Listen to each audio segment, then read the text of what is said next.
One was, this is Al Qaeda. This is Bin Laden. The second was, is somebody going to fly a plane into this school? This is what we have been worrying about. This is the nightmare scenario.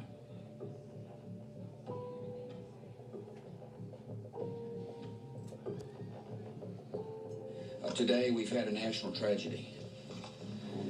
Two airplanes have crashed into the World Trade Center in an apparent terrorist attack on our country.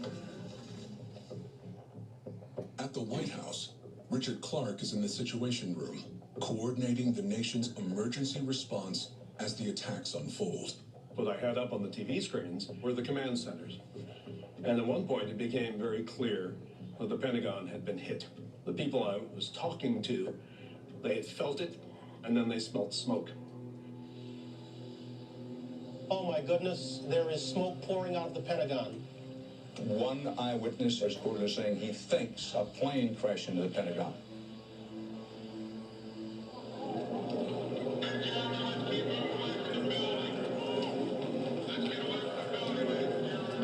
I was in the Cannon office building up on Capitol Hill. The members scattered, and I came out, jumped in the car. I actually could see the smoke from the plane having crashed into the Pentagon. We knew there was an ongoing attack that was targeting Washington. And we knew there was another plane up that was headed this way. There is a report of a large plane crash in western Pennsylvania, 80 miles southeast of Pittsburgh. The plane is believed to be a Boeing 767. Decisions were made to ground all the aircraft, to get fighter jets up to defend New York and Washington, to institute the continuity of government system, which we had prepared in case of a nuclear war. At CIA headquarters, there's concern they are the next target. We know they do multiple. They've already flown a plane into the Pentagon. We need to get the hell out of here because we are the institutional knowledge. We decided to tell most of the workforce to go home because we assumed our building was a target. We assumed the Capitol was a target. We assumed the White House was a target.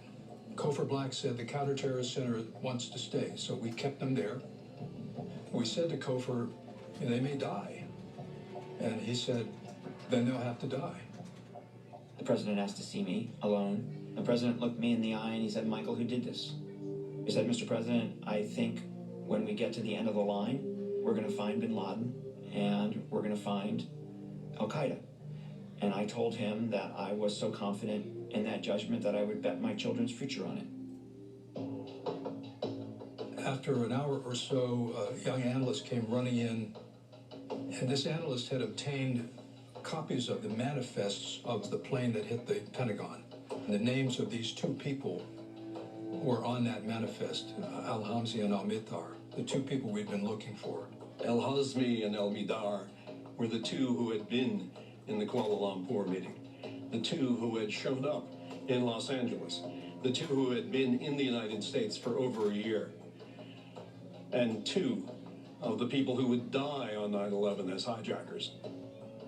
Since entering the U.S. in 2000, the two men have been living under their own names. Al-Mihdhar is even able to leave the U.S. and enter again. During August 2001, CIA had become increasingly concerned about a major terrorist attack on U.S. interests, and I directed a review of our files to identify potential threats. In the course of that review, the Counterterrorism Center found that these two individuals had entered the United States. 19 days before the attacks, and 19 months after first entering the United States, the CIA finally adds Al-Hazmi and Al-Mihdhar to the watch list. But it's too late. The CIA knew that two senior Al-Qaeda terrorists who had planned terrorist attacks were in the United States. So when the CIA says, well, we didn't know where or when, yeah, that's right. But they know who. It was a failure to not detect the presence of these people in the United States before August, yes. It was a missed opportunity. On the night of September 11th, Michael Morrell flies back to Washington with the president on Air Force One. On final descent, a military aide motions to a stunning sight: an F-16 fighter jet alongside the plane's left wing. The F-16 was so close, you could see the pilot looking at us. And in the distance, you could see the still burning Pentagon. Then he said something to me that, to this day, sends shivers up my back. He said their mission is if somebody fires a surface-to-air missile at us on final approach, their mission is to put themselves between that missile and the President of the United States. That was surreal. Today, our fellow citizens, our way of life, our very freedom came under attack in a series of deliberate and deadly terrorist acts. Around 10 o'clock, I remember turning to my computer and just typing one sentence: nothing will ever be the same. Federal investigators are following hundreds of leads tonight to try to find out who was behind the attacks and bring them to justice. If there is a gnawing concern among federal investigators tonight, it is this: have we accounted for all the terrorist pilots? The investigation into who caused all this continues to point toward Osama bin Laden, and there's no doubt the U.S. will retaliate against whoever is responsible. There was a lot of pressure on CIA in the aftermath of 9/11 because, frankly, no one else knew what to do.